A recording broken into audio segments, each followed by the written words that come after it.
teman-teman semuanya, semangat pagi. Salam sehat untuk kita semuanya.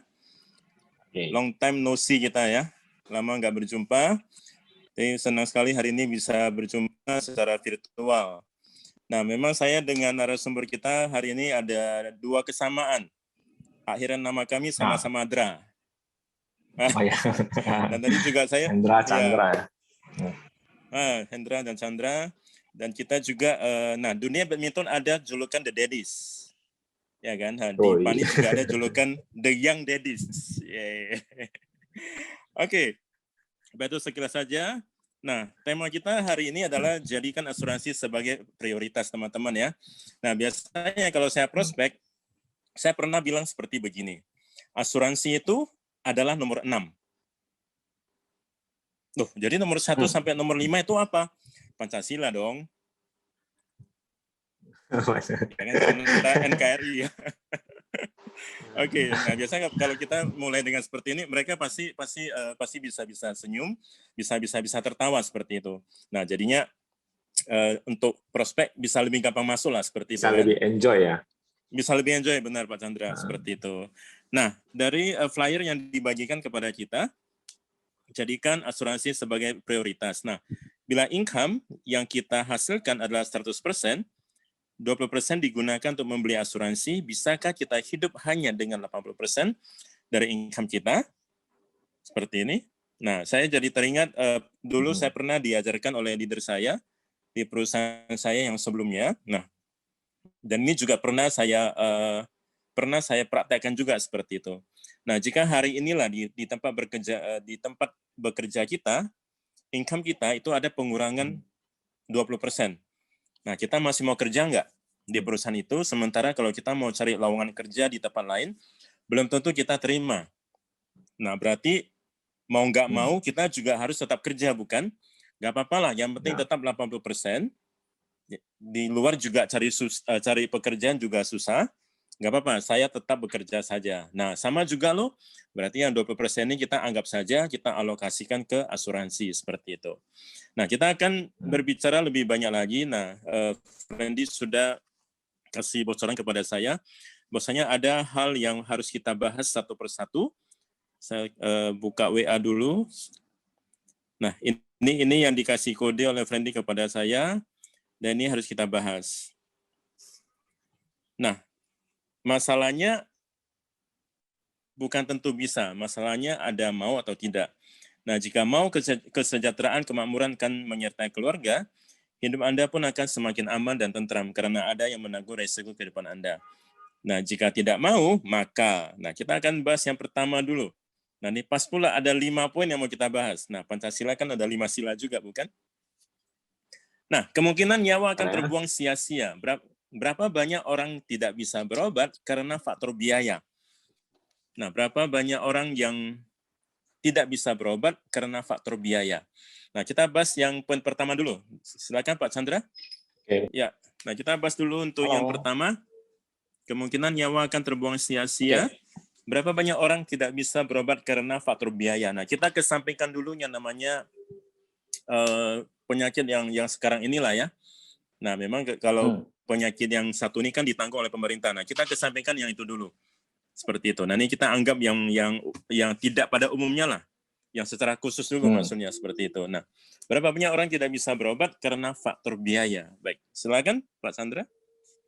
Oke, Pak Hendra, terima kasih. Tapi sebelum saya menjelaskan yang poin 5 poin itu, saya pengen kasih tahu dulu ke teman-teman bahwasanya ini mungkin apapun yang kita hadapi hari ini, kita meeting ya kan, saya mau kasih tahu adalah mungkin semua orang akan beranggapan, oh ini sepertinya saya udah dengar, saya udah sering dengar, saya pernah dengar kan begitu kan.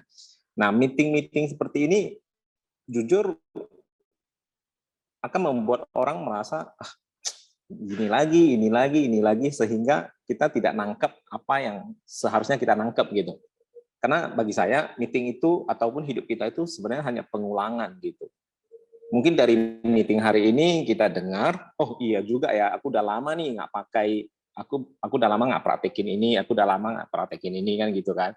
Nah, jadi mengenai tentang asuransi sebagai prioritas, jadi saya tidak akan bahas 1 sampai 5 itu dulu, saya pengen jauh sebelum itu saya pengen bawa ke teman-teman itu bagaimana membuka pembicaraan ke nasabah.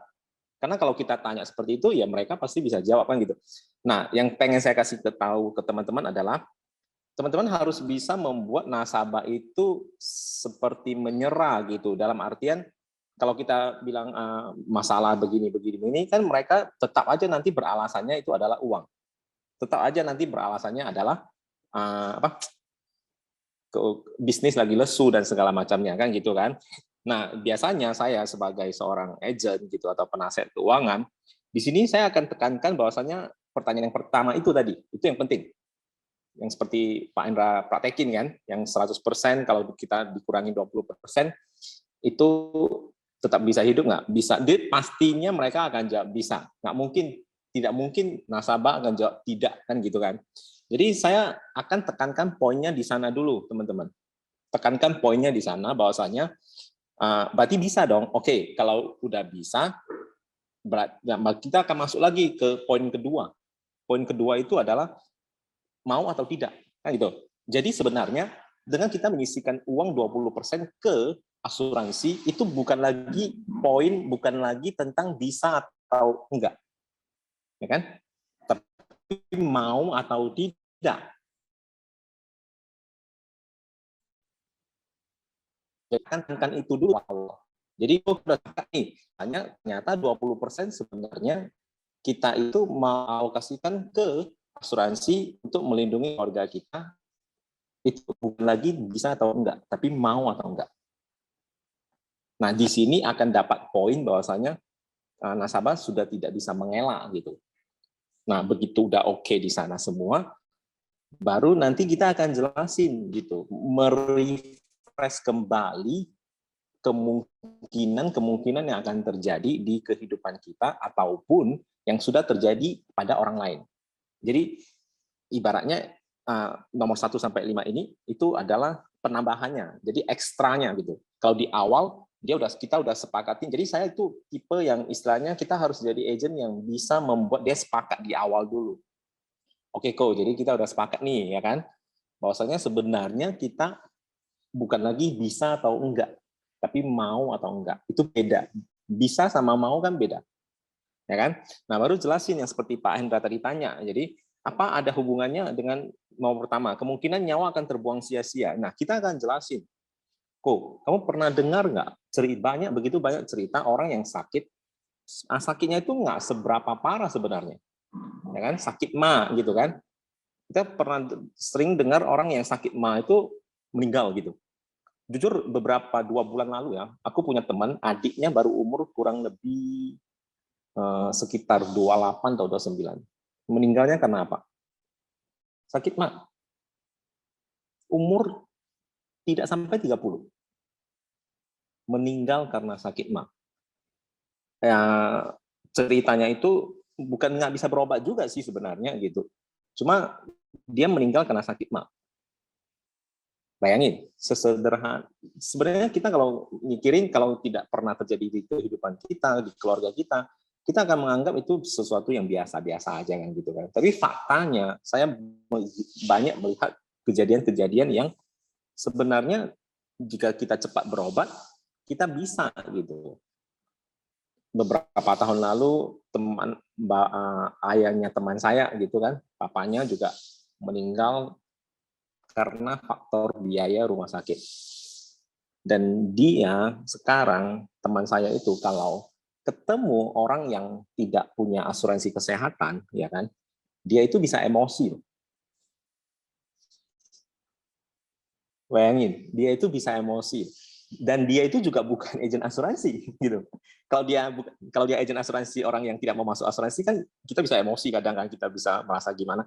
Dia itu bukan agen asuransi, tapi kalau begitu dia dengar ada orang yang tidak mau masuk asuransi kesehatan terutama gitu kan, dia bisa sangat emosi dan akan punya semangat untuk istilahnya membujuk atau mengencourage mereka untuk lu harus punya lah, lu harus punya gitu. Mungkin saya tahu kenapa, ya karena dia punya pengalaman itu, teman-teman. Ya kan? Dia sampai ngomong ke saya gini, Chan, misalnya dulu orang tua saya punya asuransi kesehatan. mungkin saya nggak akan nunda operasi. Jadi dia sempat bawa orang tuanya ke Malaysia, sempat bawa, tapi nggak berani operasi gitu, karena membutuhkan biaya yang ratusan juta, sedangkan dia nggak ada gitu. Akhirnya bawa pulang, mau pakai BPJS gitu kan, mau pakai BPJS, dan ternyata di Medan juga nggak bisa, nggak ada alatnya, dia harus ke Jakarta baru bisa gitu. Jadi ada semangat, jadi di jantung ya.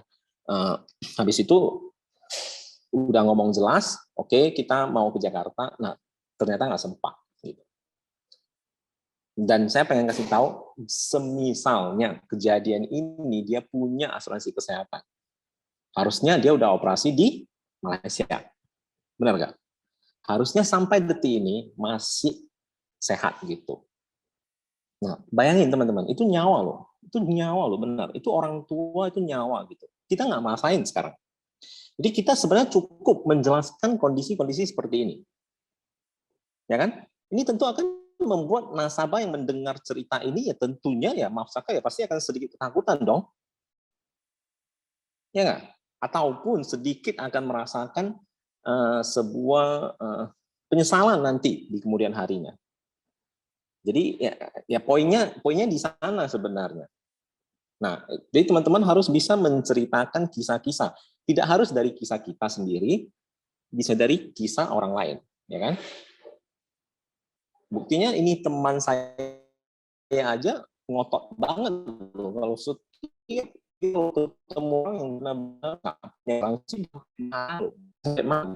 jadi ini pertama sudah cukup kuat untuk membuat orang menyadari gitu.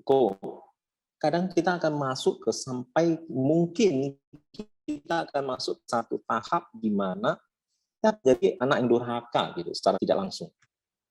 Ya. Padahal sekarang kita punya loh kesempatan itu untuk melindungi mereka gitu. Jangan sampai kejadian-kejadian ini terulang kembali gitu. Sebenarnya poin 1 itu udah banget gitu. Oke, Pak Indra? Ya, oke. Jelas nggak suara saya? Soalnya di tempat saya Pak Indra sepertinya apa ya? Ya, tadi sempat terputus sih. Ya, agak terputus-putus tadi, Chan. Ya. Ya, sekarang juga agak terputus. Ya. Ya, tadi agak terputus sih. Tapi bisa dipahami sih. Lagi di mute ya, Chan.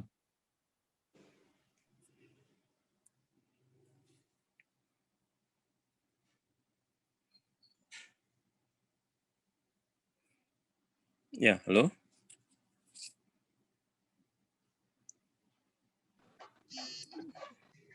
Ya, halo? Oke, mungkin Pak Chandra lagi atur sinyalnya, Pak Hendra. Oke.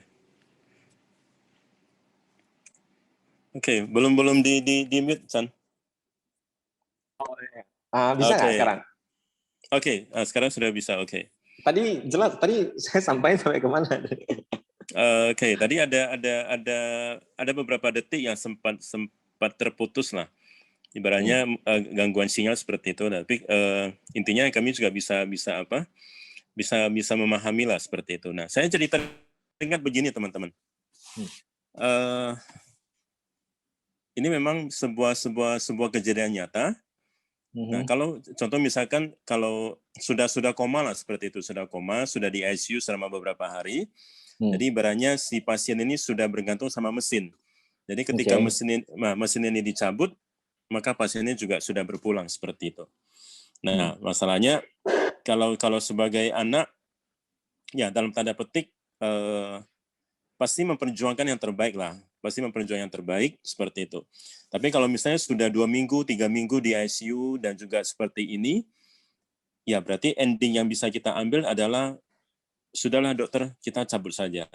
Nah, ada seorang murid sekolah minggu saya mengalami koma dan di ICU dia akibat kecelakaan.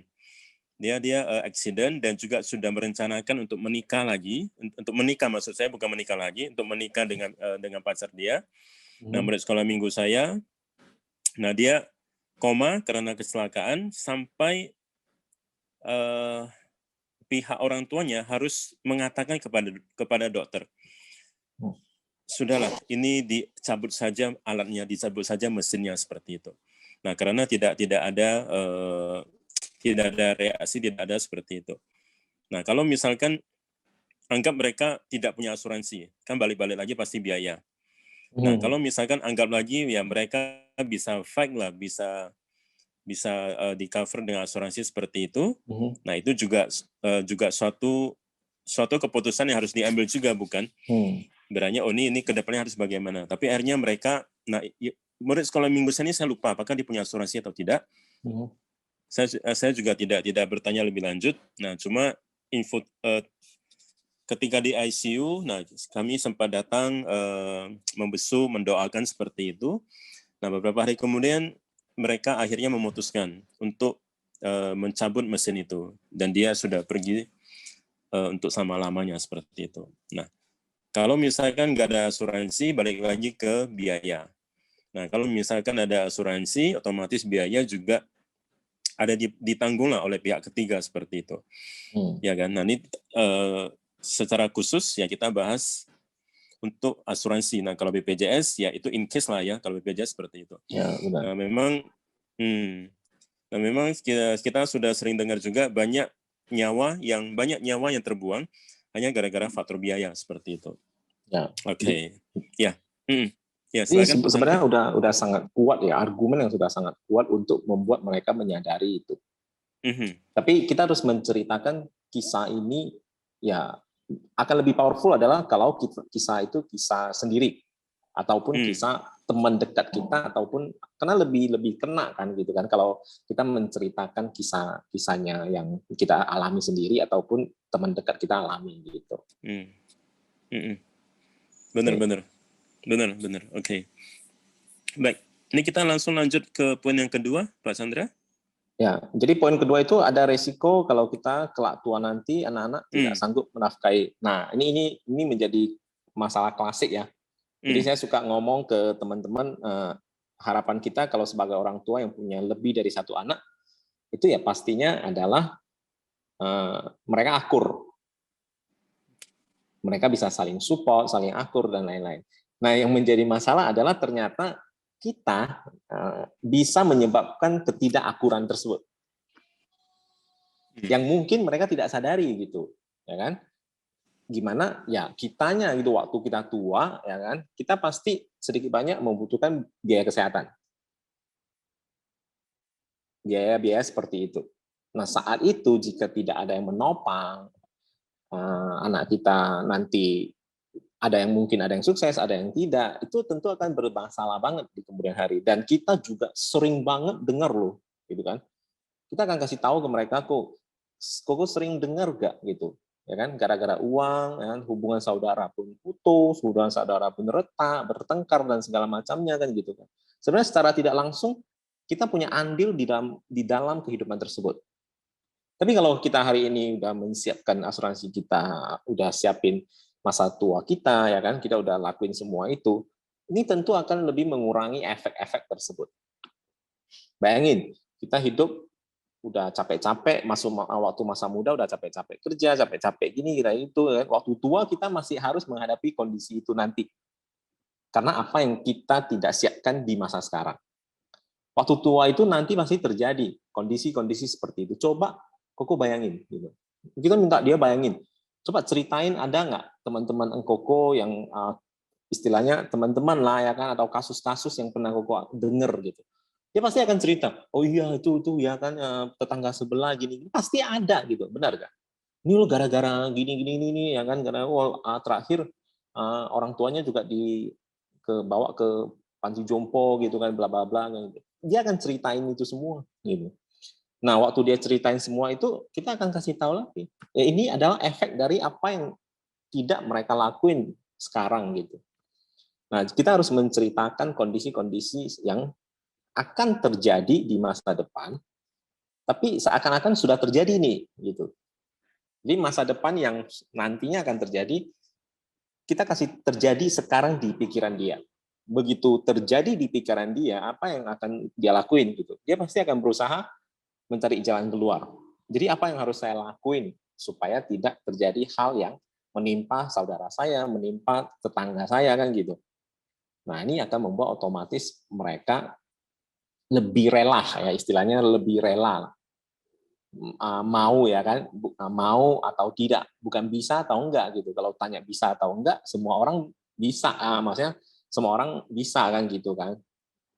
Jadi ini bisa membuat si nasabah bisa merasakan ketakutan itu.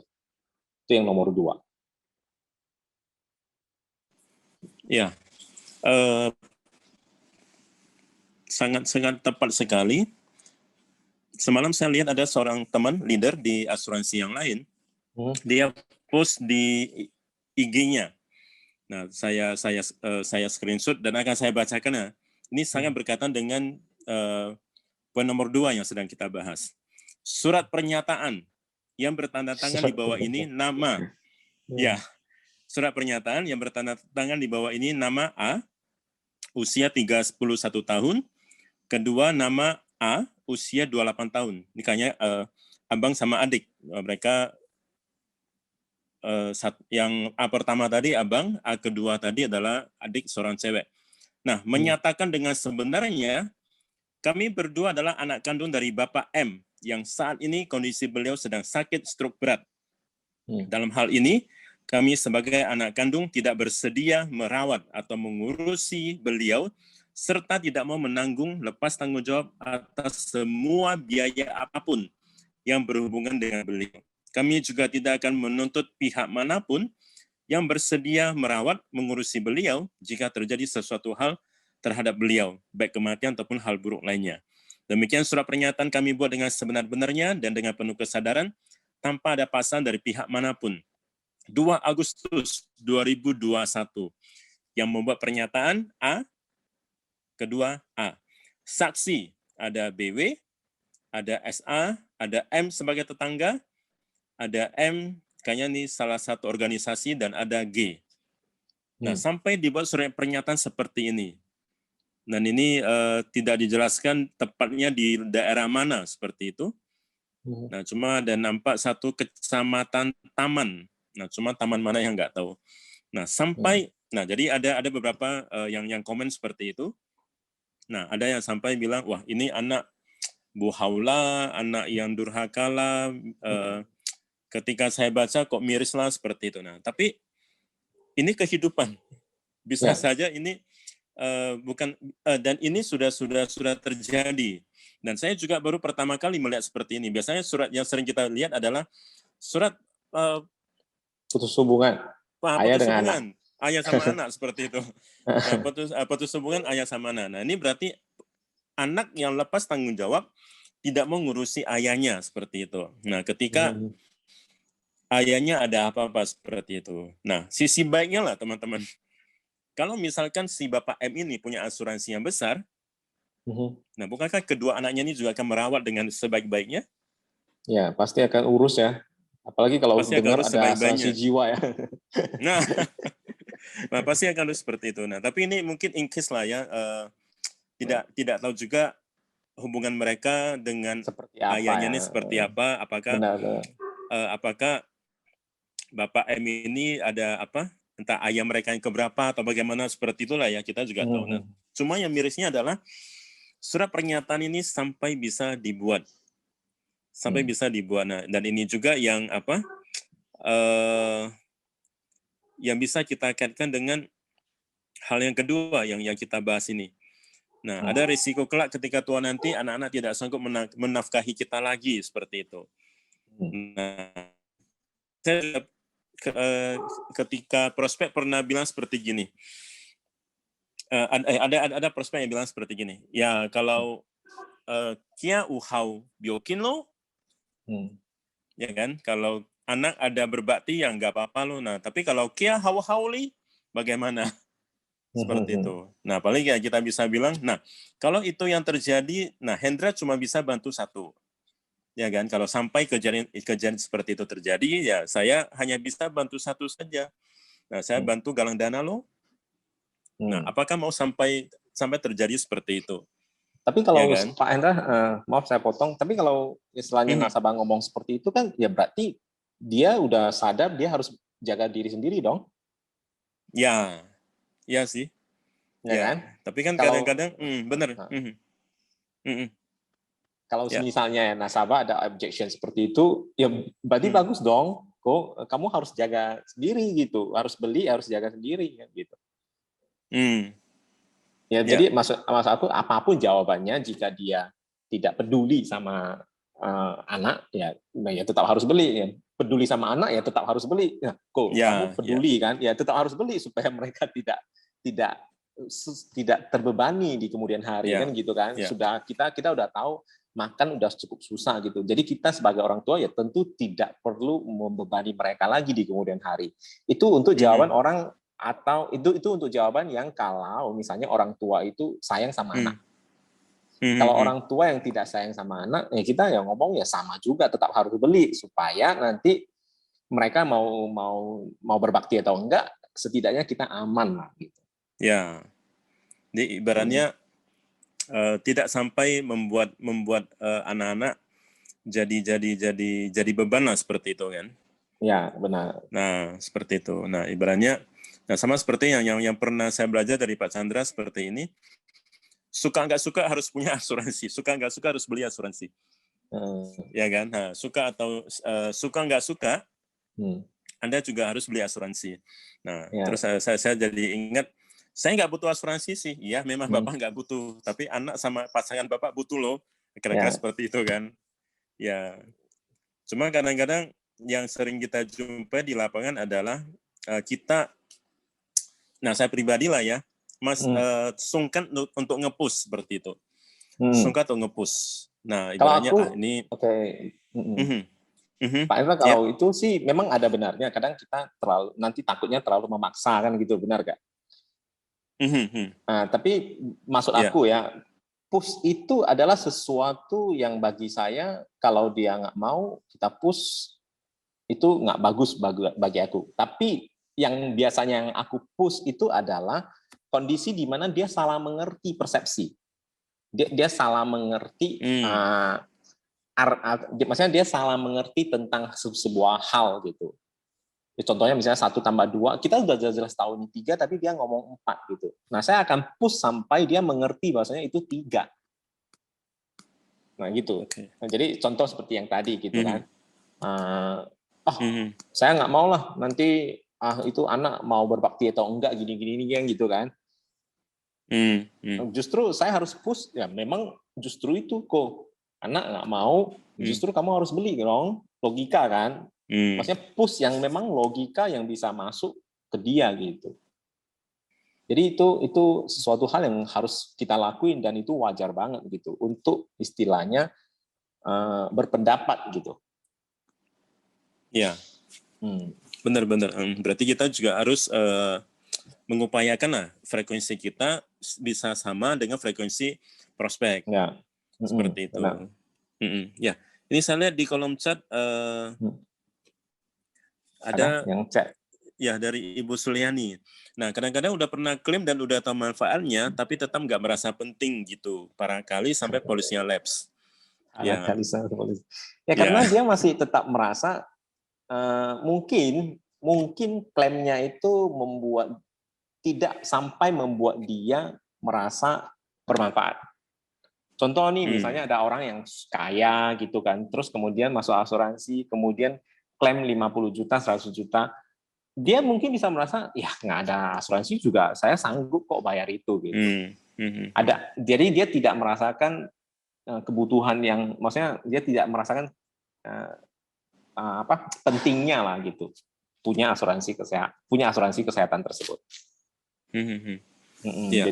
Jadi dia akan, kalau misalnya saya ketemu nasabah calon seperti itu, saya akan tanya gitu, kenapa tutup seperti itu kan, ataupun lapse atau biarin lapse gitu kan. Mungkin dia akan jawab, ya nggak gitu penting saya merasa. Ya memang 100 juta memang nggak penting, 50 juta memang nggak penting untuk kelasnya Koko gitu kan. Yang harus kita jaga kan yang 20M, 30M, 50M gitu.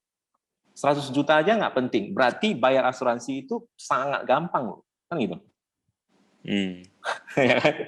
Benar, Saya aja benar. nutup mata loh dengan 50 juta, 100 juta ya saya nutup mata gitu. Berarti kita akan buat proposal yang kali ini kita lindungi itu 30M, 50M. Penting nggak kira-kira kalau ada kejadian seperti itu? Jadi kita bawa ke level yang lebih tinggi gitu, supaya dia juga tidak bisa mengelak bahwasanya toh 50 juta, 100 juta kita nggak penting, berarti bayar premi yang sebulan 5 juta juga nggak mungkin nggak bisa gitu. Ya. Nah orang kaya biasanya untuk bilang nggak mau atau untuk bilang apa dia menjadi gengsi gini. Karena orang kaya jujur, jangankah orang kaya, orang yang tidak begitu kaya aja kadang juga bergengsi banget gitu kan. Apalagi orang kaya kan gitu. Jadi manfaatkan aja kelemahan-kelemahan manusia. Beneran, manfaatkan aja kelemahan-kelemahan manusia. Itu lebih spesifik. Gimana? Lebih spesifik manfaatkan kelemahan prospek ya. Ya, kelemahan prospek. Ya, oke. Nah, saya kemarin ada prospek seorang teman. Nah, teman ini menjadi dalam tanda petik agak dilema dalam membeli asuransi. Dia sanksi mau membeli asuransi. Nah, karena dia bertanya dengan seorang teman dia, aduh, asuransi nanti kita sudah store selama 10 tahun, 20 tahun. Nah, ketika kita mau tarik dana, nah nilai kita yang bisa carikan hanya sekian puluh juta. Nggak sampai 25 juta seperti itu. Nah, terus ada satu teman lagi yang bilang seperti gini, ya asuransi itu sangat penting. Jangan lihat investasinya. Jangan lihat investasinya, tapi lihat proteksinya seperti itu. Nah, jadi yang saya edukasi sama prospek ini adalah, nah saya bilang seperti begini, asuransi itu kita lihat proteksinya. Investasi, nah kita lihat sebagai bonus. Nah, namanya bonus kan bisa iya bisa enggak. Seperti itu kan. Nah, bisa iya bisa enggak. Kalau misalkan harga unit kita lagi naik, nah berarti bonus kita juga besar loh. Nah, kalau harga unit misalkan lagi turun, ya kita jangan tarik loh. Kan nggak hilang mas seperti itu. Tapi at least kan kita sudah ada proteksi seperti itu. Nah, memang dia juga sudah melihat satu sisi dia bingung karena ada dua teman dia yang bilang seperti ini. Nah, jadi saya datang sebagai pendengar lah seperti itu. Nah, saya juga nggak salahkan teman yang pertama, teman yang kedua, cuma saya ada bilang, nah biasanya kalau misalkan penjelasan dari teman yang pertama tadi, nah ini cara agent buat proposalnya itu juga harus kita harus kita lihat juga seperti itu. Bisa saja dia beli asuransi tambahannya banyak. Bisa saja dia beli rumah sakit yang tipe paling tinggi misalkan seperti itu. Ataupun bisa saja semua premi itu semuanya dimasukkan ke premi berkala. Jadi nggak ada ke investasinya. Nah, jadi saya edukasi seperti itu. Nah, jadi ibaratnya ya memang belum closing sampai hari ini belum. Makin bingung harusnya Pak Endra. Ya. Dia harusnya nasabah jadi makin bingung. Karena gini, kalau semisalnya nih ini kita bedah case ya teman-teman ya, kita sambil belajar bedah case. Semisalnya nih ada nasabah yang seperti Pak Hendra katakan kan gitu kan. Ketika dia tanya saya ataupun bahas asuransi, saya akan tanya dia. Lu mau tanya berapa orang pun pasti punya masing-masing persepsi kan gitu kan. Ada yang merasa nggak penting, ada yang merasa penting. Tergantung kamu tanya siapa kan gitu. Nah sekarang saya justru pengen tanya kamu dulu gitu. Tanya nasabahnya gitu. Saya pengen tanya kamu dulu gitu. Bagi kamu asuransi itu apa? Itu dulu. Asuransi itu di mata kamu apa? Apakah sebagai investasi atau sebagai asuransi? Atau nggak merasa penting kan gitu? Itu yang saya perlu tahu dulu dari kamunya. Gitu. Nah dari sana kita baru tahu pola pikir si nasabah ini kemana gitu kan? Apakah kamu pusing karena memilih di mana atau memang tidak mau beli gitu? Kita harus tahu dulu sampai di mana. Kan ada nasabah yang dia mau beli tapi pusing nih.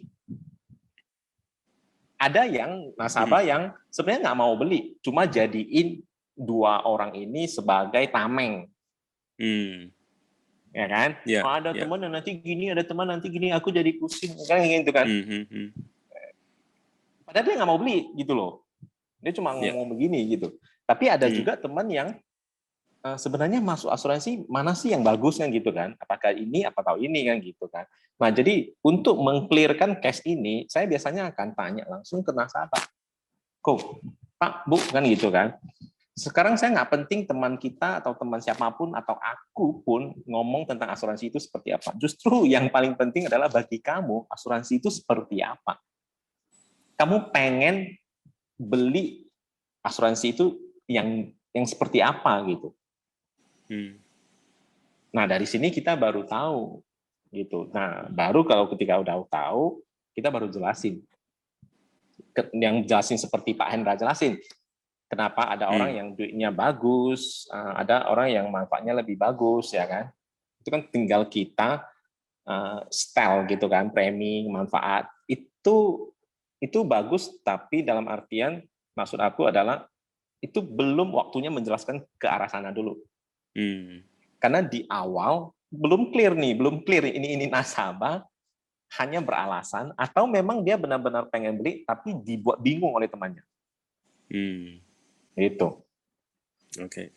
Jadi kita benar-benar saya lebih suka cash up, saya lebih suka meeting seperti ini. Jadi teman-teman bisa langsung dapat kan, maksudnya bisa langsung ngeh, oh ternyata saya juga sering mengalami kondisi ini, ternyata saya terlalu cepat melangkah gitu. Padahal di awal persepsi kita itu belum tentu sejajar gitu kan. Belum tentu kita membicarakan hal yang sama loh kan gitu. Nah gitu. Ya. Oke. Baik, kita sudah membahas satu poin yang pertama. Ya, poin pertama sama poin yang kedua. Nah sebelum kita lanjut ke poin yang ketiga, nah apakah ada pertanyaan dari teman-teman yang ikut sales klinik kita pada hari ini? Ya, yang sedang kalian hadapi ya. Ya, yang berkaitan dengan poin pertama dan poin yang kedua tadi. Nah, berapa banyak orang tidak bisa berobat karena faktor biaya? Ada risiko kelak ketika tua nanti anak-anak tidak sanggup menafkahi kita lagi. Ya, mungkin ada yang ingin bertanya ataupun yang mungkin ada yang mau sharing untuk kedua poin yang sudah kita bahas bersama-sama ini. Sebelum kita masuk ke poin yang ketiga. Baik, silakan teman-teman.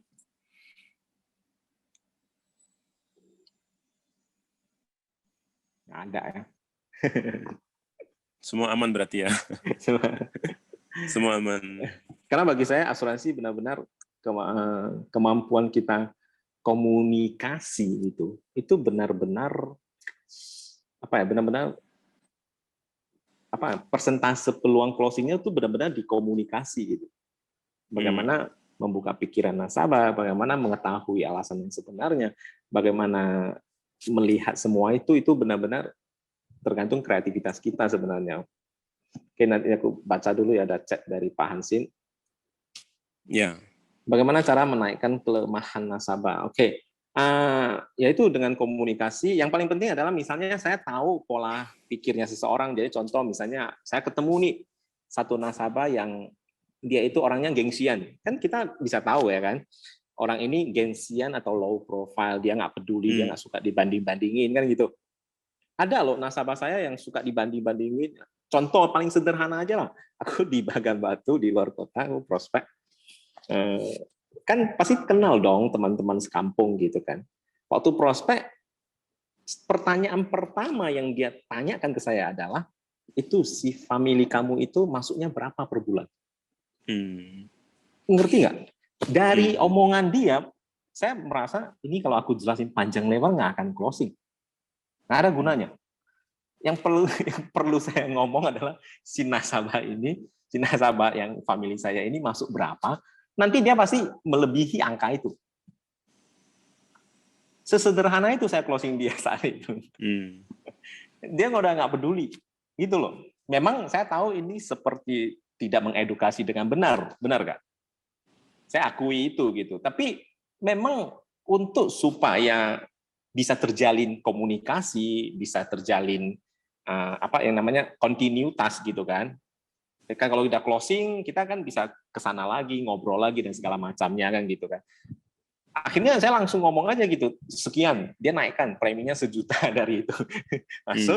Masuk dia, masuk. Habis itu beberapa bulan ngobrol lagi, akhirnya dia mulai mengerti, dia masukin orang tuanya, mertuanya gitu.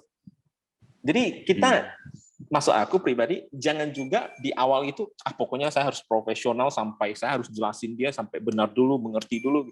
Jangan teman-teman, lu akan capek kalau di dunia asuransi. Karena untuk punya kesempatan ketemu lagi aja itu sulit loh. Ya kan? Ya. Jadi aku bukan tidak meminta kalian tidak menjadi profesional ya, tapi maksud aku gimana jelasinnya? Maksud aku manfaatkan dulu momentumnya, kesempatannya itu dulu gitu. Masuk sudah baru pelan-pelan gitu. Karena saya tahu saat itu kalau saya jelasin secara profesional pun, saya berani garansi dia nggak akan ketemu saya kedua kali lagi. Kalau tidak closing dia saat itu. Karena nggak ada gunanya. Bayangin ya teman-teman, otak dia langsung, itu masuk berapa? Gitu loh. Berarti kan dia nggak peduli gitu. Gimana? Jangan dulu, dengar dulu pelan-pelan. Nggak bisa. Ya. Beneran nggak bisa. Jadi ini namanya kelemahan. Jadi seperti yang Pak Hansin tanya gua, bagaimana apa tadi? Bagaimana cara menaikkan kelemahan? Jadi menaikkan kelemahan ya seperti itu. Kita ngerti pola pikir dia, gitu kan? Kita ngerti, kita mainnya di area sana. Oke. Dia orang jadi bergengsi. Gimana? Pak Andra? Ya Pak Chandra. Kalau misalkan kita membahasnya dengan cara yang profesional dalam tanda petik ya. Emang siapa masuk berapa? Sebentar kok. Saya jelaskan dulu apa itu biaya akuisisi. Apa itu hukum mortalita? Apa itu biaya admin? Wah, itu pasti bisa-bisa. Ya udah, besok-besok kita baru jumpa lagi. Ya, pasti. Memang kita harus bisa langsung bisa langsung situasi fleksibel gitu. Tahu situasi, bisa baca situasi, bisa langsung memberikan senjata yang tepat seperti itu. Ya. Nah, harus sesuai dengan yang ditanyakan oleh prospek kita juga seperti itu. Nah, kalau misalnya si prospek sudah tanya begini, nah memang kalau menurut saya sih senjata yang kita keluarkan seperti yang disaring Pak Chandra tadi yang sudah benar sih. Dia masuk sekian. Nah, ya udah berarti at least dia biasanya kalau prospek dengan gaya seperti itu minimal dia sama ataupun lebih dibandingkan dengan orang yang dimaksud seperti itu. Nah, saya jadi teringat dulu ketika saya masih di perusahaan yang lama, ada satu agent yang cara menjualnya juga seperti begini. Nah, kebetulan prospek ini saling kenal seperti itu. Cuma si agent ini langsung bilang, si bapak siapa aja masuknya setahun sekian seperti itu. Ya udah deh, kamu buat sama aja deh, gue percaya sama lu. Nah, seperti itu. Nah, ada juga satu agent cara prospeknya, dia juga sampai bawa polis dari nasabah dia. Jadi polis nasabahnya ini dibawa keliling untuk jualan dalam tanda petik ya. Dibawa keliling untuk prospek si prospek dia berikutnya. Nah, coba lihat dulu Pak, ini saja masuknya segini manfaatnya seperti itu. Nah, jadi dijadikan sebagai alat dia juga lah untuk closing seperti itu. Nah, kalau misalkan kita ketemu si prospek sama nasabah kita sama prospek kita yang sudah saling kenal, ya mungkin bisa seperti itu. Ya mungkin bisa. Kan memang kenal seperti itu. Nah, kalau misalkan kita ketemu, Pak Tommy masuk 100 juta per tahun. Siapa sih Pak Tommy? Gua aja nggak kenal. Kan susah juga seperti itu. Tommy lah. Nah, kalau Timmy kan beda lagi seperti itu kan. Nah, ini kita harus bisa memanfaatkan situasi juga. Kita ibaratnya bisa bersikap lah ya, bersikap sesuai seperti itu. Berarti tiba-tiba langsung switch on gitulah, langsung beradaptasi langsung ya sama lingkungannya. Beradaptasi gitu. Benar. Ya seperti itu. Jadi nggak semua jurus nggak semua ilmu bisa kita pakai untuk semua prospek. Nggak semua ilmu bisa nggak bisa semua jurus closing, semua konsep kita pakai untuk semua prospek. Nah, soalnya beda-beda seperti itu. Nah, jadi intinya cara menaikkan kelemahan nasabah tadi, ya berarti kita justru harus tahu pola pikir mereka. Gitu. Pola pikir dengan tahu cara berpikirnya lawan bicara kita tentu akan lebih gampang untuk istilahnya menangkap lah, atau istilahnya mengclosing mereka gitu. Ya, dan pesan yang kita sampaikan juga bisa lebih tepat, Pak ya. Ya, benar. Bisa tepat. Oke, baik. Nah, kita masuk ke poin yang ketiga ya, teman-teman ya. Nah, banyak impian anak-anak yang tidak bisa kita wujudkan karena keterbatasan dana. Ya. Jadi banyak impian anak-anak yang ya. Banyak impian dari anak-anak yang tidak bisa diwujudkan ya karena keterbatasan. Jadi ini adalah balik lagi ke kita, maksud aku yang poin nomor 3 itu adalah ketika kita tidak melakukan yang namanya, ini ada berhubungan dengan broadcast yang hari ini ya, menunda kebutuhan dengan menunda keinginan. Menunda kebutuhan itu ya seperti asuransi, beli rumah, ya kan, dan investasi, ya kan, hari tua dan segala macamnya. Itu kalau kita tunda, itu semakin lama semakin berat. Kalau menunda keinginan seperti beli mobil, barang-barang branded, barang-barang apa itu semakin tunda itu semakin ringan karena semakin murah kan gitu. Tapi kan kalau kita lihat pola pikir pola gaya hidupnya orang kan, orang lebih menunda menunda asuransi, menunda biaya hidup hari tua, pensiun, investasi kan gitu. Orang lebih tunda sini gitu kan dibanding yang ini gitu. Nah, coba lihat hasilnya gimana. Orang yang menunda kebutuhan hasilnya gimana? Orang yang menunda keinginan hasilnya gimana? Nah, kebanyakan kita pasti begitu kita ngomong gitu, mereka pasti akan merefleksi diri bahwasanya sebenarnya saya juga termasuk orang yang menunda kebutuhan. Ya kan? Nah, yang terjadi nanti adalah banyak loh anak-anak yang berbakat banget gitu, tapi karena keterbatasan dana kita membuat bakat mereka tersia-siakan. Padahal kalau bakatnya mereka digunakan ataupun kita punya biaya untuk itu, mungkin dia akan menjadi profesional dan malah mencari uang jadi lebih gampang, ya kan? Misalnya jadi dancer, jadi penyanyi, jadi atlet misalnya atau apapun itu. Hanya karena ketidaksiapan kita sebagai orang tua, ya kan, yang tidak mempersiapkan itu, efeknya jadi masa depan anak kita ya jadi seperti itu. Kita cuma sekedar kasih makan, dewasa, sekolah, dewasa, kuliah, tamat, terus nggak tahu dia mau ngapain. Bakatnya tidak diasah, ya dia harus mulai dari nol lagi, umur 20-an gitu. Akhirnya apa? Kerja ya seadanya gitu kan. Jadi admin mungkin, jadi marketing mungkin atau apa gitu. Akhirnya makin lama makin sulit. Bayangin kok, panjang loh masa depan anak itu. Kita minta mereka bayangin masa depan anak kita sendiri sebenarnya kan gitu kan. Panjang banget loh itu. Hanya karena ketidaksiapan kita gitu. Bukan sebenarnya kita juga orang tua juga pasti pengen yang terbaik kan. Bukan pengen ngerusain atau istilahnya tidak kasih kesempatan ke anak, tapi kadang kita juga lupa loh gitu. Kadang kita juga lupa mempersiapkan itu karena kita merasa waktu kita masih banyak lah, ya kan? Anak baru 2 tahun, anak baru 3 tahun kan gitu kan? Setahun demi setahun, setahun demi setahun, akhirnya gitu. Jadi saya sebenarnya datang itu hanya untuk istilahnya ya sedikit reminder lah gitulah. Jadi kongko-kongko reminder kembali gitu. Karena kalau untuk yang keinginan kan saya tidak perlu reminder kok. Ya kan, kita udah langsung bisa gitu, langsung gampang lah itu kalau untuk yang masalah keinginan ya jalan-jalan, gadget atau apa itu saya tidak perlu datang untuk reminder hal-hal seperti itu.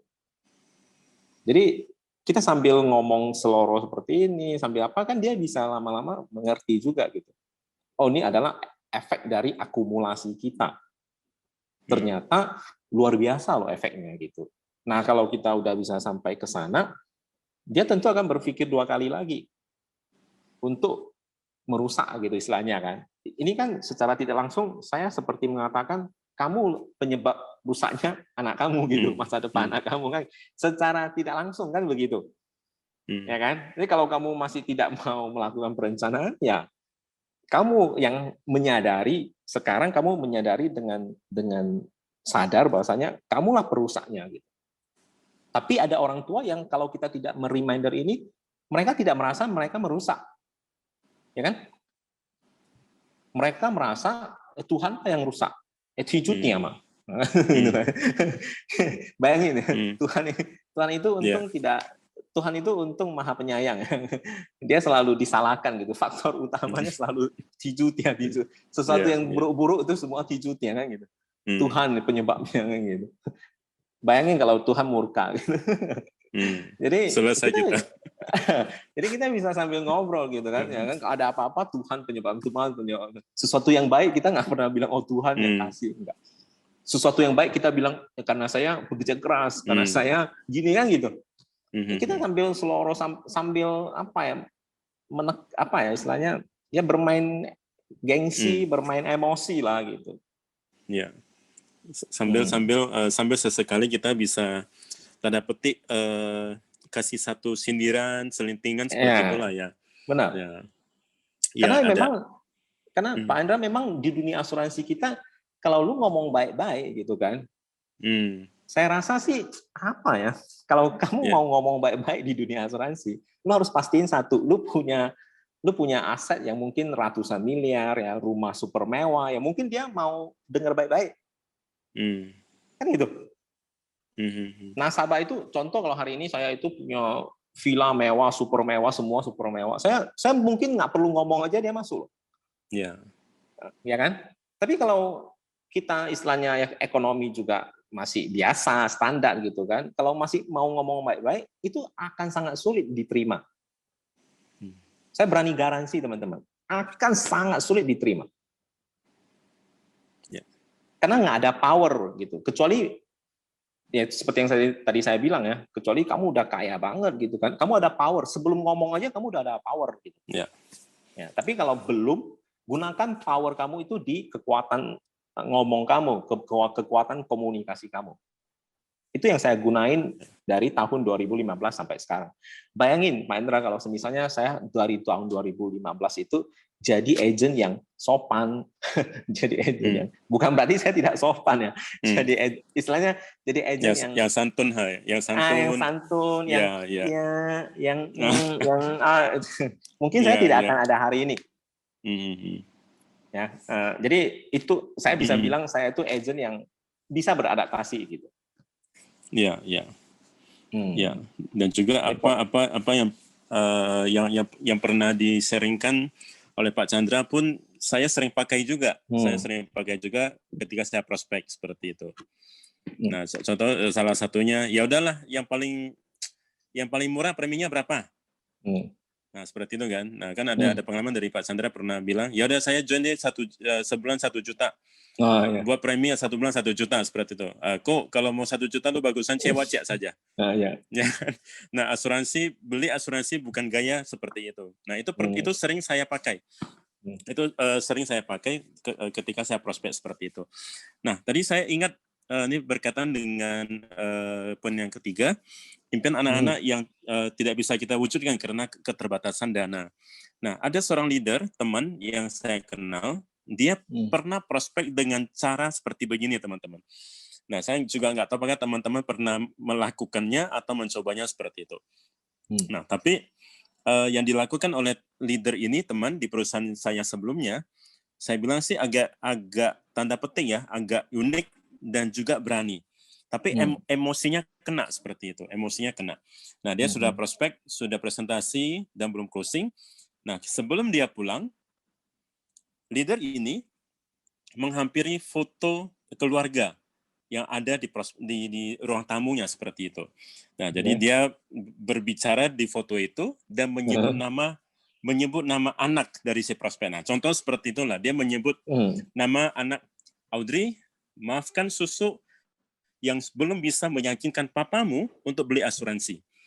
Susu sudah menjelaskan semuanya secara lengkap, tapi maafkan susu nggak bisa menjual asuransi untuk papa hari ini. Nah, berdoa, berharap semua akan baik-baik saja. Terus dia pulang, dia pamit, dia pulang seperti itu. Ekstrim, nah, besok dihubungi ekstrim dalam tanda petik ya, ekstrim dalam tanda petik. Nah, terus beberapa hari kemudian dihubungi sama prospek. Udah deh, gue kalau B deh, kalau jam lah. seperti closing jadinya seperti itu. Nah mungkin kita harus dalam tanda petik sedikit menyelipkan dramatisir lah ya, seperti itu. Tapi harus bagus actingnya harus bagus ya. Kalau misalnya actingnya kurang bagus, berarti kita apa bedanya dengan agen-agen yang lain seperti itu, bukan? Ya. Dan harus juga teman, ya saya potong sebentar Pak Hendra. Dan teman-teman juga harus ingat ya, tidak semua nasabah bisa kita lakuin seperti itu, ya kan? Ya. Jangan kita baru kenal kita langsung begini kan. Kan dia langsung apaan ini orang langsung di blok kan gitu kan. Itu harus karena kita tahu nih secara ikatan emosionalnya kan dapat kan gitu. Kita udah tahu, kita udah kenal, kita sebenarnya udah tahu ini orang ya. Mungkin gengsi lah kalau langsung closing hari pertama ya kan. Jadi dia mau pengen main-main dulu sama kita ya kan. Nah, jadi karena kita udah ada feeling seperti itu ya kita boleh aja ngomong apapun gitu. Jadi jadi teman-teman ini yang saya maksud adalah kita benar-benar harus menjadi agent yang peka banget gitu. Benar-benar harus menjadi agent yang peka banget. Ya. Yang peka banget bukan yang tanda petik bukan yang peka banget. Nah, kalau peka beda lagi. Kena tabok ngantar. Ya. Nah, kalau misalnya kita lakukan kepada orang yang baru pertama kali kita kenal dengan gaya seperti tadi, ya bisa-bisa kita diusir kena tabok seperti itu kan. Nah, tapi kalau kita lakukan caranya dramatisir tadi kepada teman yang sudah kita kenal baik. Nah, oke. Nah, sama seperti saya lah. Nah, kalau saya berani tanda petik berkata lebih kasar kepada prospek teman yang sudah lama seperti itu. Ya kan? Nah, yang pernah saya lakukan adalah lu beli sama saya, nggak beli sama saya pun saya nggak masalah. Yang penting lu harus punya asuransi. Nah, kalau kita bilang seperti ini sama teman yang kita sudah kenal, kan is okay mah kan? Benar. Nah, kalau kita baru prospek lah, baru calling sama pertama kali lah. Lu kawabi wah bukan. Yang kira lu ai upo yang habis kita. Ya kan? Nah, kalau kita lakukan belum apa-apa lo ini apa lah nih kok macam preman sekali. Nah, pas kita prospek ke pusat pasar lagi misalkan. Ini preman sambu yang mana lagi seperti itu. Tapi kalau kita lakukan kepada orang yang sudah kita kenal, ya it's okay. Nah, itu pernah saya lakukan. Nah, saya nggak peduli lu beli sama siapa, mau beli sama orang lain, mau beli sama saya, it's okay. Yang penting lu harus punya asuransi. Seperti itu.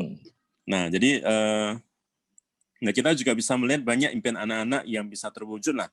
Kalau misalkan kita meninggalkan sesuatu yang tanda petik yang berguna, bermanfaat lah ya, bermanfaat bagi mereka seperti itu. Modal mereka. Nah, modal seperti itu. Nah, saya jadi teringat dengan pengalaman saya ngomong kasarnya lah dalam tanda petik ya. Kalau misalkan tidak ada asuransi lah seperti itu. Nah, saya ingat 10 tahun yang lalu, kalau misalnya tidak punya asuransi, maaf kata, kita bisa hidup dari dana Pekkim itu berapa lama sih? Ya kan? Bisa paham teman-teman ya? Bisa paham seperti itu. Nah, kita bisa bertahan dari itu berapa lama lah. Nah, kalau misalnya kita meninggalkan sesuatu yang lebih besar misalkan, nah mereka bisa bertahan lebih panjang bukan? Lebih lama bukan? Seperti itu. Nah, saya tiba-tiba teringat, saya ada juga dapat kabar, dapat berita lah bukan seperti itu, bahwasanya ada leader besar di salah satu perusahaan asuransi ketika dia meninggal. Nah, ahli warisnya dapat 30 M ya. Nah, itu jumlah yang besar sekali. Nah, berarti dia bisa mempersiapkannya dengan baik seperti itu. Nah, berarti istri, anak-anak juga tidak susah lagi dalam tanda petik. Bisa lebih fokus malah untuk membesarkan anak gitu kan. Benar. Nah, ada seorang leader asuransi dari luar, dari Malaysia.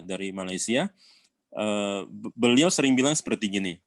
Nah, anggap seperti gini lah. Kalau misalkan kamu meninggal, jangan salahkan istri kamu menikah lagi. Nah, kenapa banyak istri-istri yang menikah lagi ketika suaminya meninggal? Mereka terpaksa menikah karena kamu nggak ninggalin apa-apa buat mereka. Kamu nggak ninggalin apa-apa buat mereka. Kamu sebagai suami nggak ninggalin apa-apa buat mereka. Nah, mau nggak kamu lihat dari surga, tiap malam istrimu dipeluk oleh laki-laki yang lain. Nah, dia bilang seperti itu. Lebih Dia ekstrim. lebih ekstrim, seperti itu. Lebih ekstrim.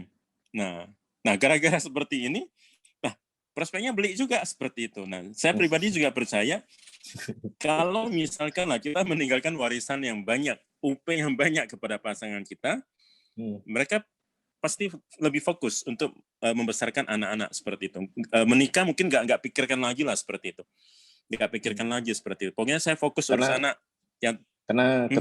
Karena soal dana kan udah oke ya, jadi tidak tertekan secara ekonomi gitu kan. Ya, benar seperti itu. Jadi ibaratnya tidak akan tergoyahkan lagi. Seperti itu. Belum lagi kalau misalkan laki-laki yang datang itu baik macam kita-kita kan. Sih. kalau misalkan yang ada ajas manfaat seperti itu. Nah, saya ingat seperti gini. Ada seorang teman yang cerita, ya memang si suaminya meninggal. Ninggalin warisan yang banyak seperti itu. Nah, jadi istrinya ini banyak laki-laki yang datang, ingin kenalan, ingin mendapatkan hati dari si wanita ini. Nah, jadi wanita ini curhat sama teman saya seperti itu. Nah, teman saya ajarinnya dengan cara begini. Nah, kamu bilang gini saja sama laki-laki yang datang, yang mau pendekatan sama kamu, bilang seperti gini. Untuk kamu tahu mereka setia atau enggak setia, coba dengan satu cara ini. Ya sih, bagaimana caranya? Bilang seperti begini, memang Tiolo, suami saya ninggalin warisan yang banyak buat saya. Tapi suami saya juga ninggalin hutang yang banyak buat saya. Nah, kalau laki-laki itu besok-besok nggak datang lagi, nah berarti kamu tahu tujuannya apa. Nah, kalau laki-laki itu besok-besok datang lagi, nggak peduli dengan itu, nah berarti kamu tahu tujuannya apa. Nah, tapi kebanyakan laki-laki pasti nggak datang lagi.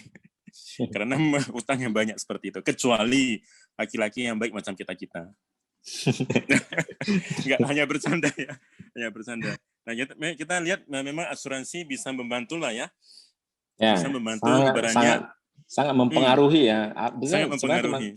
Teman-teman harus mengerti bahwasanya dengan adanya asuransi kesehatan ataupun asuransi jiwa, cara kita bertindak, cara kita hidup itu sangat luar biasa berpengaruh gitu. Ya. Ada asuransi kita jadi berani bawa orang tua ke rumah sakit dong, gitu. Ada asuransi kena COVID kita bisa berani masuk rumah sakit gitu. Ya. Tidak ada asuransi kena COVID ya belum tentu kita berani kan gitu kan. Ya.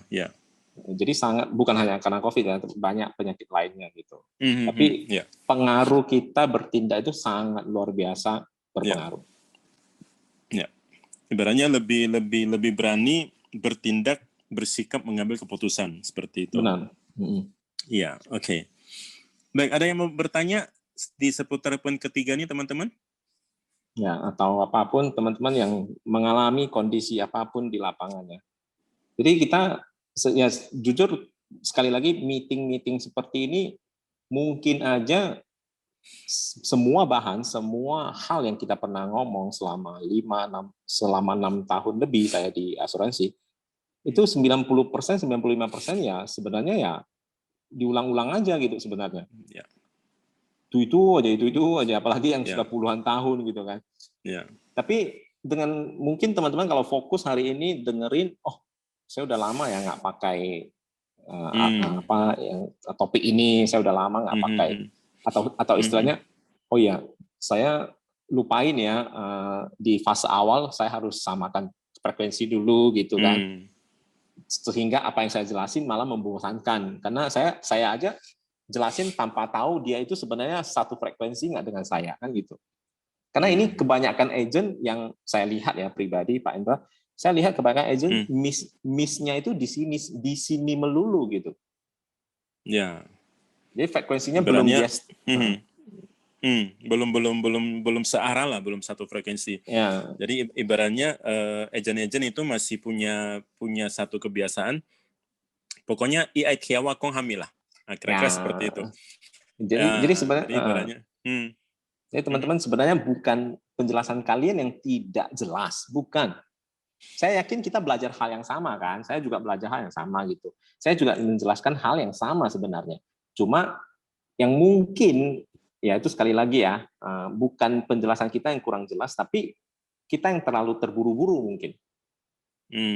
Melupakan yang fase pertama tadi. Ya, ya. Jadi ibaratnya kita yang mau terlalu show off lah ya. Kita agent yang mau terlalu show off. Oh, saya sudah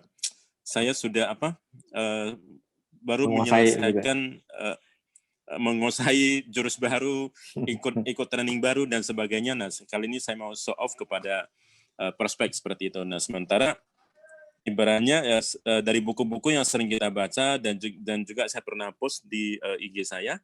Nah, ketika kita mendengar apa yang menjadi cerita si prospek, simpelnya gini, kita buat prospek suka dulu sama kita. Jadi kalau kita ngomong apa, itu lebih gampang seperti itu. Yeah. Nah, cuma yang kebanyakan adalah kita yang mau kita disukai oleh prospek. Seperti itu kan. Kita yang disukai. Nah, sementara penjualan bisa terjadi, salah satunya lah ya. Nah, ketika prospek yang suka sama kita. Nah, kenapa prospek bisa suka dengan kita? Karena kita mendengar lebih apa banyak. yang diceritakan, mendengar lebih banyak. Mendengar lebih banyak, berbicara lebih sedikit. Nah, kembali lagi 2 telinga 1 mulut seperti itu. Nah, kita mendengar lebih banyak, kita berbicara lebih sedikit. Nah, orang sering pada prinsipnya sih orang mau didengar. Benar. Orang mau didengar seperti itu. Makanya saya pribadi merasa saya bersyukurlah. Saya punya satu anugerah talenta. Saya bisa menjadi pendengar yang baik. Makanya banyak teman-teman yang sering curhat sama saya.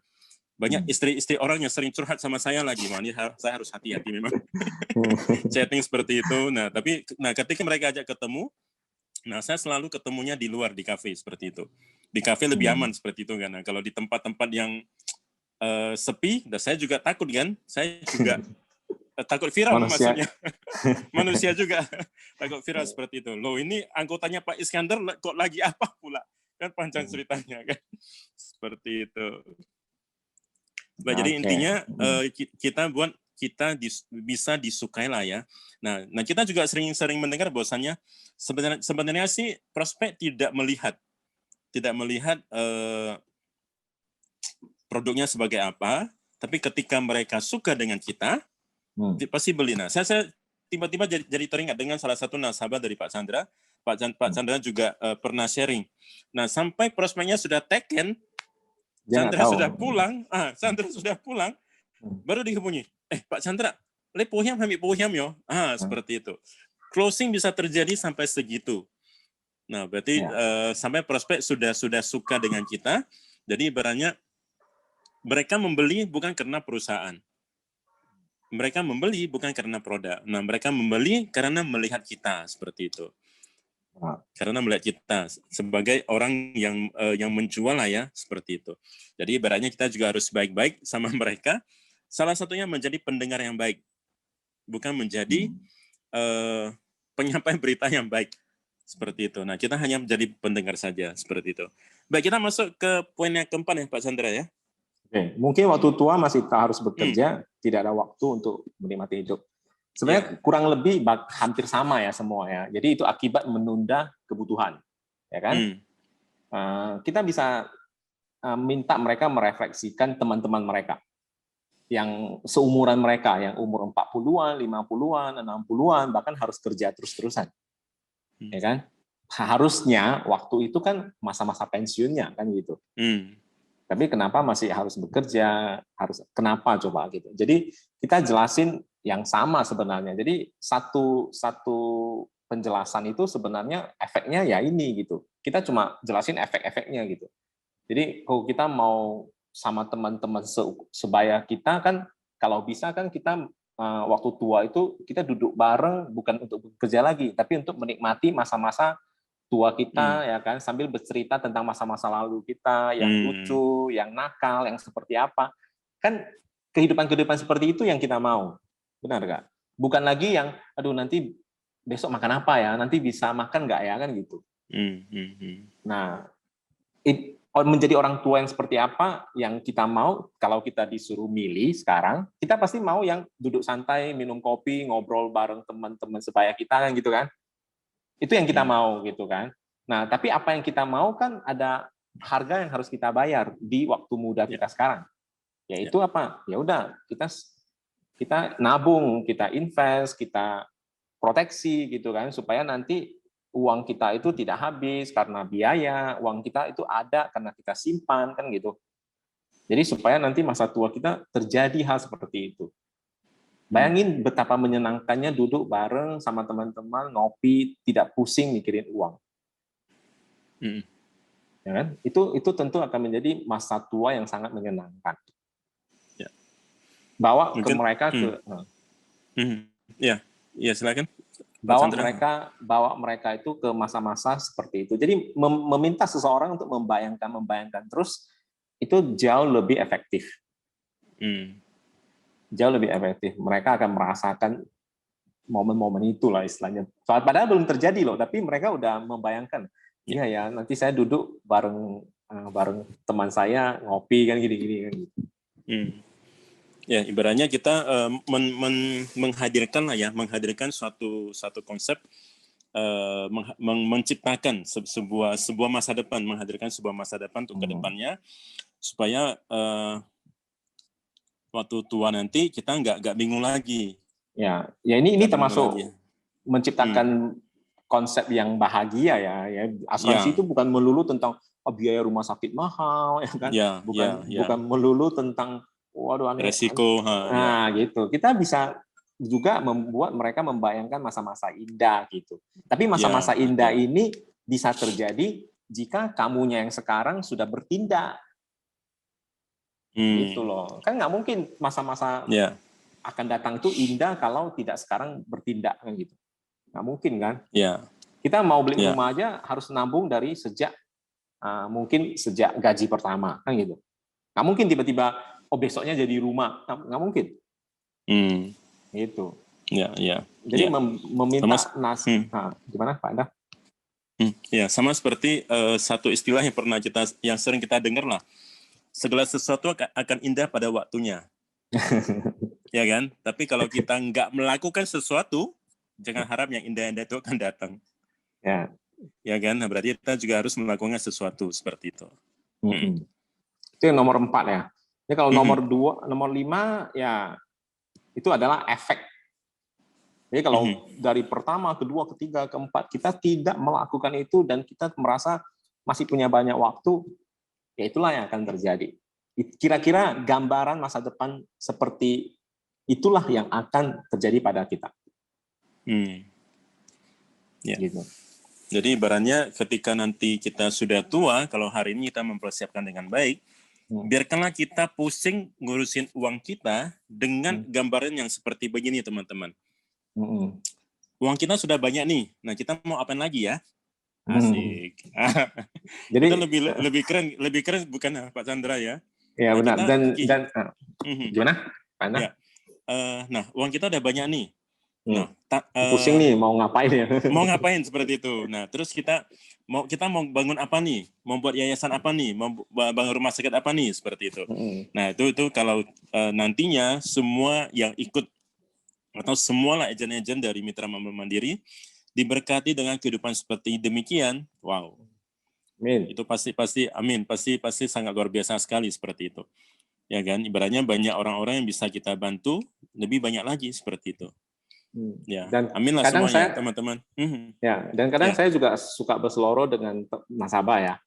Nah, kan kita kan Chinese kan kadang kan suka tuh yang namanya istilahnya Qiuqiang. Meramal ya dan segala macam.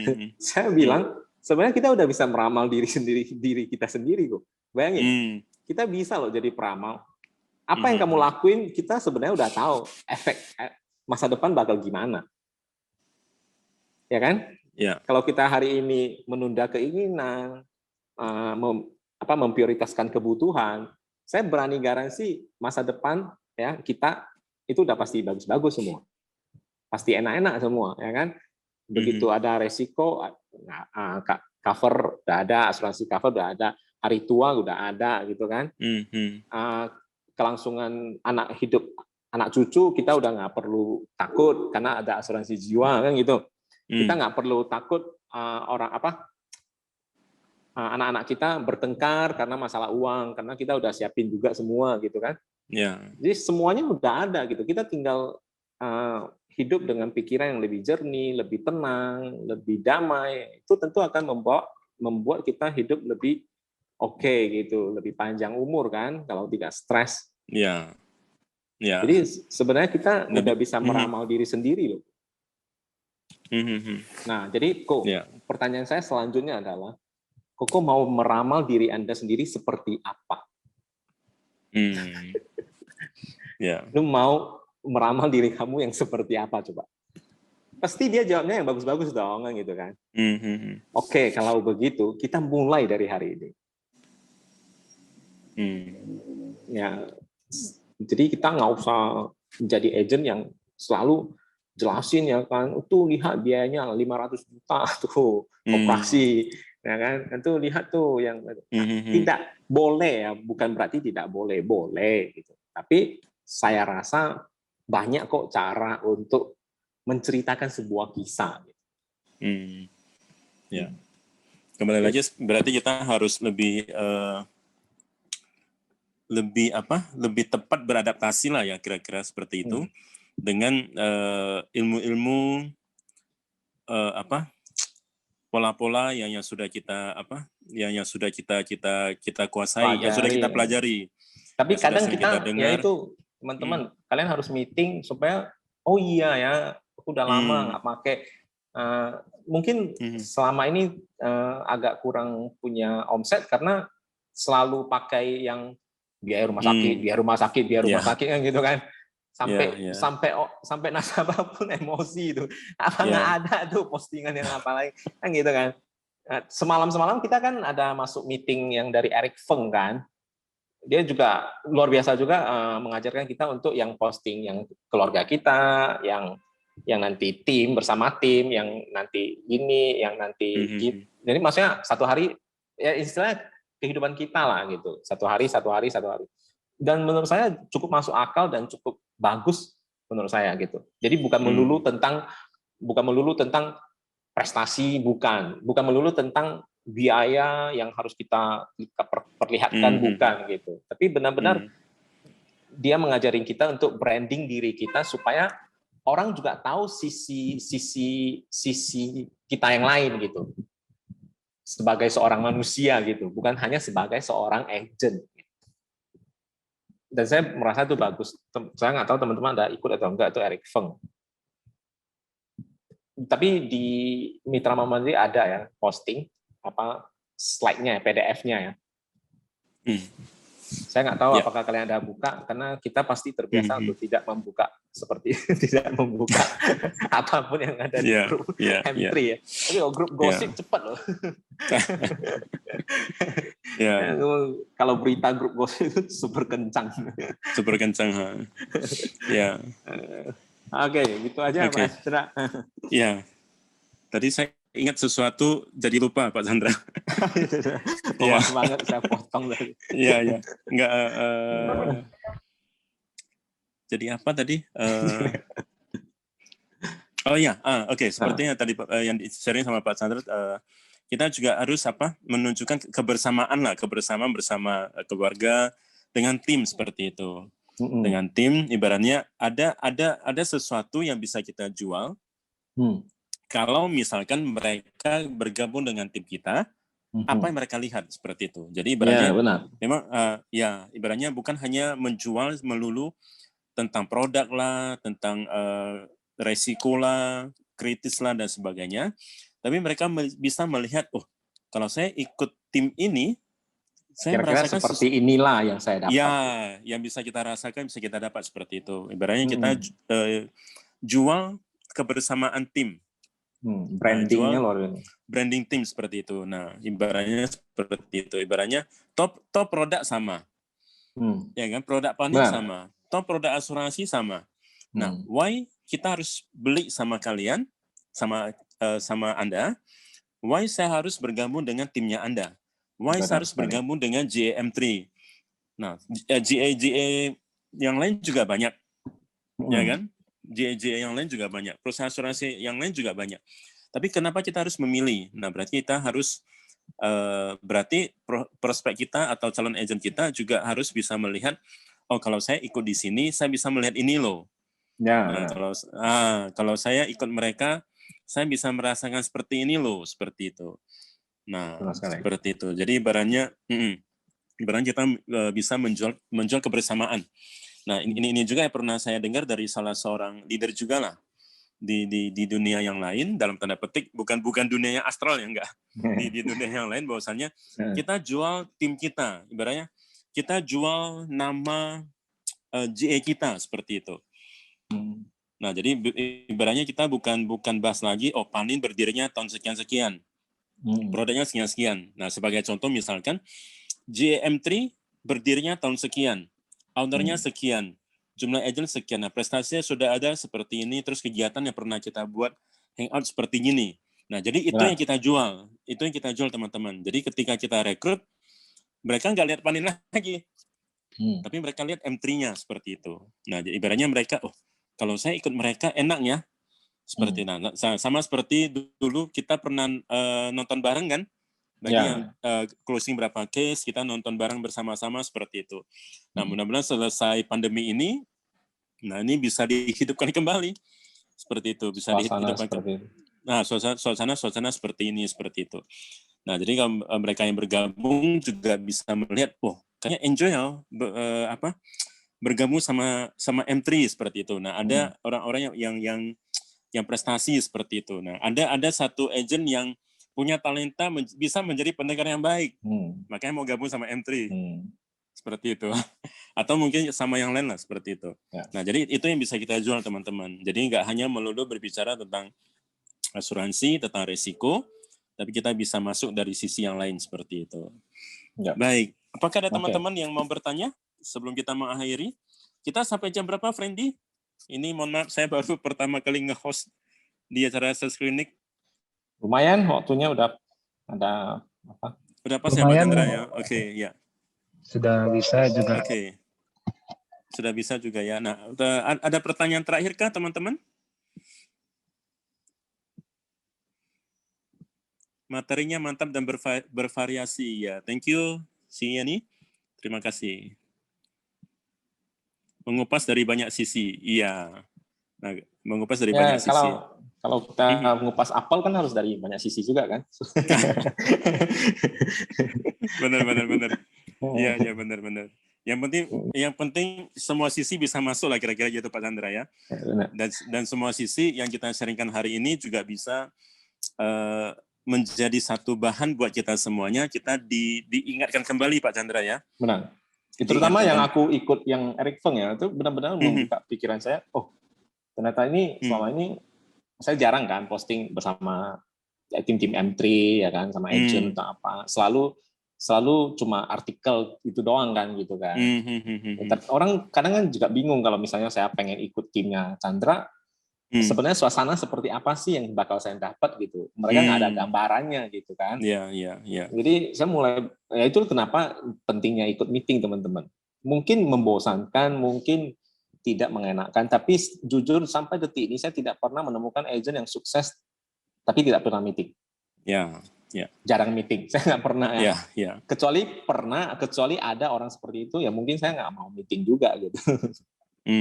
Tapi sampai detik ini saya tidak pernah menemukan agent yang bisa berprestasi long term ya tanpa mengikuti meeting. Ya, benar. Saya jadi teringat ada satu quote yang mengatakan bahwasannya apa yang membuat bisnis jaringan bisa bertahan sampai hari ini? Meeting. Ya, meeting. Apa yang membuat bisa bertahan? Nah, apa yang membuat bisnis jaringan tidak bisa berjalan lagi? Karena nggak ada yang meeting. Apa yang membuat kita bisa bertahan lebih dahsyat lagi? Karena meeting. Makanya sering-sering meeting lah ya. Sering-sering ikut meeting juga seperti itu. Baik, ya. Oke. Mungkin sampai di sini teman-teman ya. Jadi jika ada hal-hal yang kurang berkenan mungkin ya mohon maaf lah ya. Nah, yang penting kita bisa sama-sama belajar, kita bisa sama-sama menguatkan, bisa sama-sama saling mendoakan di situasi seperti ini. Ya, kita semuanya tetap diberikan kesehatan yang baik. Diberikan kesehatan yang baik. Amin. Baik, thank you teman-teman. Thank you Pak Chandra untuk sharing-sharingnya. Thank you juga leader-leader yang lainnya, untuk Friendly yang sudah memfasilitasi sesi kita pada hari ini. Baik, terima kasih teman-teman. Selamat pagi, salam sehat untuk kita semuanya. Thank you. Thank you.